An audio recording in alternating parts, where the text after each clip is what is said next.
আসসালামু আলাইকুম। নিজের সম্পদ চ্যানেলে সবাইকে স্বাগতম। আশা করি সবাই ভালো আছেন। তো অনেকদিন যাবত আপনাদেরকে জমি জমার তথ্য দেই না। ইনশাল্লাহ আজকের ভিডিওতে একটু তথ্য দিতে চাই আর কি। আমি যে রাস্তাটায় দাঁড়ায় আছি এটা আপনারা অনেকেই চেনেন। চেনেন বলতে আপনারা ওই যে 30 ফিট দিয়ে আপনার এই বালুর মাঠের দিকে যে আসেন উত্তর দিকে, এই উত্তর দিকে এসে এই যে এখানে একটা মাটির রোড আছে, এই মাটির রোড দিয়ে সোজা আপনারা এইদিকে ওই যে উপরের দিকে চলে যান আর কি, ওইখানে। এরপর ওই যে টিনের ঘর আছে, আপনারা তো এটা চেনেনি। বাকিটা আশেপাশে পুরোটা আপনাদের চেনা জায়গা, নতুন করে চেনে দেওয়ার কিছু নাই। এইখানে এই যে বিদ্যুতের খুঁটিও আছে মাথার উপরেই। আপনাদের খুঁটির নিচেই কারো যদি জায়গার প্রয়োজন হয় তাহলে জানাবেন। তবে আপাতত খুঁটির নিচে কোনো জায়গা নাই। এখানে 5% একটা প্লট আছে।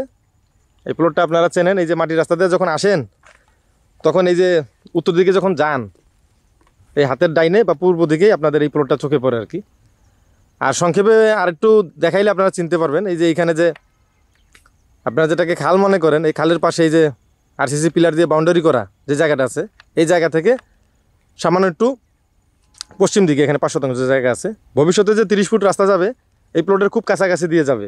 যে রাস্তাটা সোজা দক্ষিণ দিক থেকে উত্তর দিকে আসতেছে, এই রাস্তা থেকে একদম কাছাকাছি থাকবে এই এই যে আমি যে জমিটার লোকেশন কথা বলতেছি আর কি।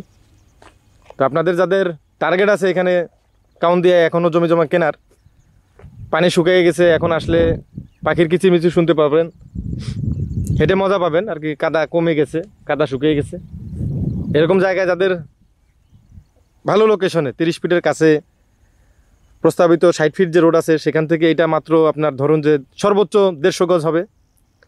প্রস্তাবিত 60 ফিট রাস্তা থেকে 150 গজ উত্তর দিকে এই জমি। আর যারা নতুন দেখতেছেন তারা তো জানেন, তাদের জন্য বলি আর কি। এটা হচ্ছে মিরপুর বেরিবাঁধ আর কি।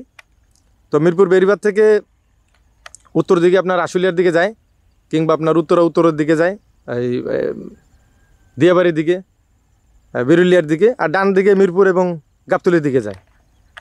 আর এই যে নৌপথ আছে, এই নৌপথ হচ্ছে তুরাগ নদ নামে পরিচিত। বিখ্যাত ইস্তেমা ময়দান এই তুরাগ নদীর তীরেই টঙ্গীতে আপনার অনুষ্ঠিত হয়। আবারও ইস্তেমার সময় আসতেছে, ইনশাল্লাহ সবাই দলে দলে যোগদান করবেন এই প্রত্যাশা আজকের এই ভিডিও শেষ করছি। আল্লাহ হাফেজ, আসসালামু আলাইকুম।